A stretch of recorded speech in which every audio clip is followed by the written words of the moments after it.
A aliança sobre o abismo. Noé era um homem justo, caminhando em integridade em uma era de sombras profundas. Sob um céu pesado e carregado, ele ouviu a voz do Criador. Não foi um sussurro de conforto, mas um decreto solene de juízo e, ao mesmo tempo, uma promessa de salvação. A terra estava corrompida, a violência transbordava e o fim de toda a carne havia sido determinado diante de Deus. Ao redor de Noé, a humanidade havia se perdido em seus próprios caminhos. O egoísmo governava os corações e o sagrado fora esquecido.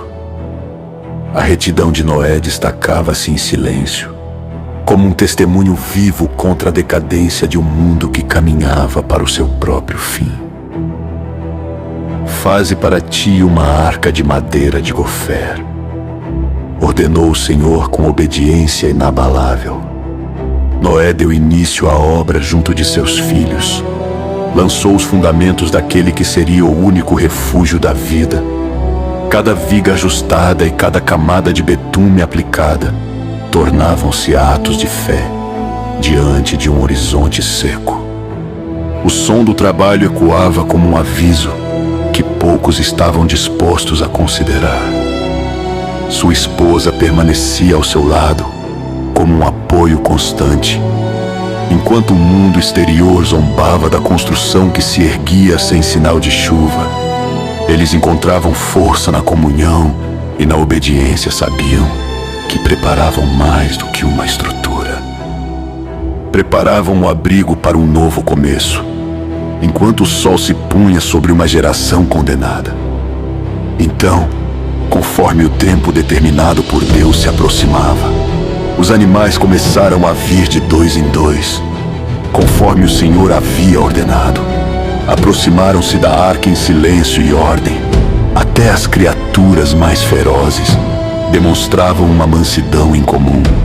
O reino animal respondia ao chamado divino que a humanidade havia ignorado por tanto tempo.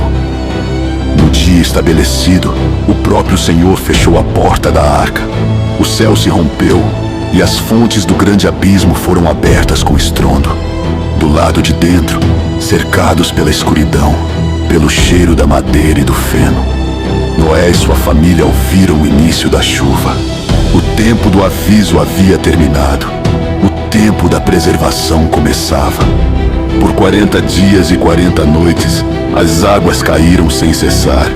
A arca tornou-se o único ponto de vida em um mundo submerso. As águas cresceram até cobrirem os montes mais altos, apagando toda a paisagem conhecida. Dentro da arca, Noé permanecia vigilante, ouvindo o impacto constante das águas contra o casco, guardando a vida que Deus lhe confiara. Os dias transformaram-se em meses, e o silêncio tornou-se uma prova de perseverança. O tempo era marcado pela oração e pelo cuidado contínuo com tudo que respirava. Noé compreendia que não eram apenas sobreviventes, mas os portadores de uma nova humanidade, chamada a não repetir os erros do passado. Quando chegou o momento, Noé soltou um corvo, depois uma pomba na segunda vez. Ao entardecer, a pomba retornou trazendo em seu bico uma folha de oliveira recém-colhida. O coração de Noé encheu-se de esperança. As águas estavam diminuindo e a terra começava, lentamente, a respirar novamente. Ao deixarem a arca e pisarem no solo renovado, Noé ergueu um altar ao Senhor e ofereceu sacrifícios de gratidão. O aroma subiu como expressão de reconhecimento e reverência. Então, um arco de cores atravessou o céu, unindo a terra e o firmamento em um sinal de glória. Era a aliança Deus prometia, que jamais destruiria a terra pelas águas novamente. Sob o arco que selava essa promessa eterna, Noé e sua família contemplaram o início de uma nova história, fundada não apenas na sobrevivência, mas na misericórdia do Criador.